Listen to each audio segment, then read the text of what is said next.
All right, let's dive into one of the most intense stories ever put to stage. We're talking about Euripides' tragedy, Medea. And wow, is it a raw look at betrayal? It really forces you to ask a pretty terrifying question. What happens when someone's need for revenge just consumes them? When it destroys everything, even their own soul? So, yeah, how far is too far when it comes to revenge? I mean, really think about that. This is the question that just hammers away at you throughout this entire story. And, it was a bombshell for audiences 2,500 years ago. And honestly, it's just as chilling today. So let's keep that question right at the front of our minds as we get into Medea's absolutely devastating journey. Okay, so to really get the sheer horror of what's about to happen, you got to understand where it all begins. And it begins with heartbreak. See, Medea doesn't just show up as this monster. No, no, no. When we first meet her, she's this incredibly powerful woman who has literally burned every single bridge, sacrificed everything, all for the man she loved. I mean, just look at the scale of what she gave up for this guy, Jason. This wasn't some casual fling. She was a princess, a sorceress. She betrayed her own father, helped kill her own brother, and used her incredible magic to basically make Jason famous.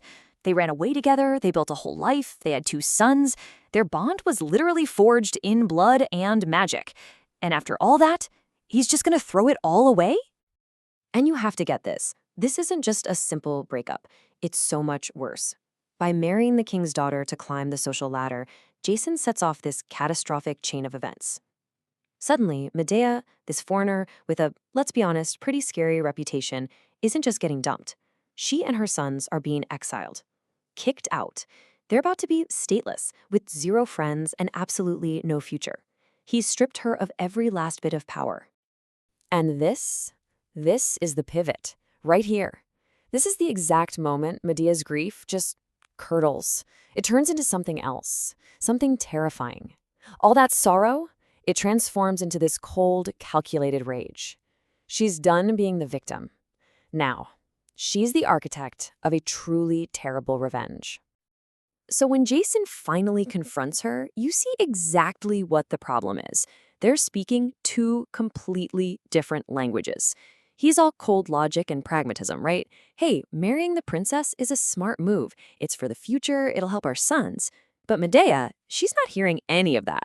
For her, this isn't about logic. He broke a sacred oath, an oath sworn to the gods. To her, that's an absolute crime, and it demands an equally absolute punishment. And let's be clear, this is not some spontaneous crime of passion. Oh no, the precision of her plan is just chilling. Look at this. Step 1, secure an escape route. She finds the king of Athens and arranges for asylum before she does anything else. Only when her own safety is 100% guaranteed does she kick the rest of the plan into gear. She puts on this whole act, pretending to forgive Jason, tricking him completely, and then she unleashes the horror. Okay, deep breath. We're here. We've arrived at the moment that has left audiences speechless for centuries. Every piece of Medea's chilling plan is in place, and the horror is about to begin. So what does she do? She enchants this gorgeous golden crown and a beautiful gown. And then she has her own sons deliver them as wedding gifts to Jason's new wife.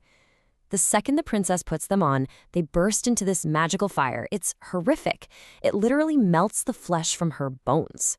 Her father, the king, runs in to try and save her, and he gets caught in the blaze too, dying in agony right next to her. But even that, destroying Jason's new life, it's not enough. Not for Medea. To make him feel the exact same soul-crushing, absolute loss that she feels, she settles on the final, ultimate act of revenge. And here it is in her own words.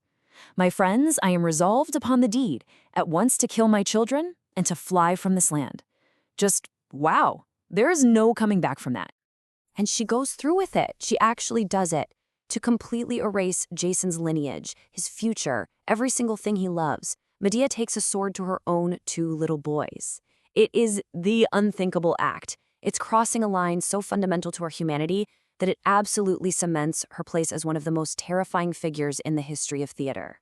So, the blood has been spilled. The revenge seems complete. But believe it or not, the play isn't over. What comes next, this final showdown between Jason and Medea, it might just be the most haunting part of the whole story. Imagine this. A completely broken Jason rushes in, desperate to save his sons, but he's too late. He's screaming at Medea, calling her a monster, a demon. But when he looks up, she's not on the ground with him. No. She appears above him, in a golden chariot sent by her grandfather, the sun god Helios himself. She's literally untouchable, triumphant, and just utterly beyond his reach. And this is what is so shocking about the ending. There's no justice, not in the way we think of it. Medea just gets away with it all. She escapes with help from the gods, and to twist the knife one last time, she denies Jason even the small comfort of burying his children, taking their bodies with her as she flies away. Her revenge is absolute. She's wiped out his present, annihilated his future, and left him a completely broken man with absolutely nothing. And that leaves us right back where we started, with this impossible, haunting question. So what is she? Is Medea a monster? Is she a victim pushed past the breaking point? Or is she something else entirely? Euripides, the playwright, he gives us zero easy answers. He just lays out this horrific story and leaves it up to us, to you, to grapple with the terrifying power of human passion and what can happen when a sacred promise is broken.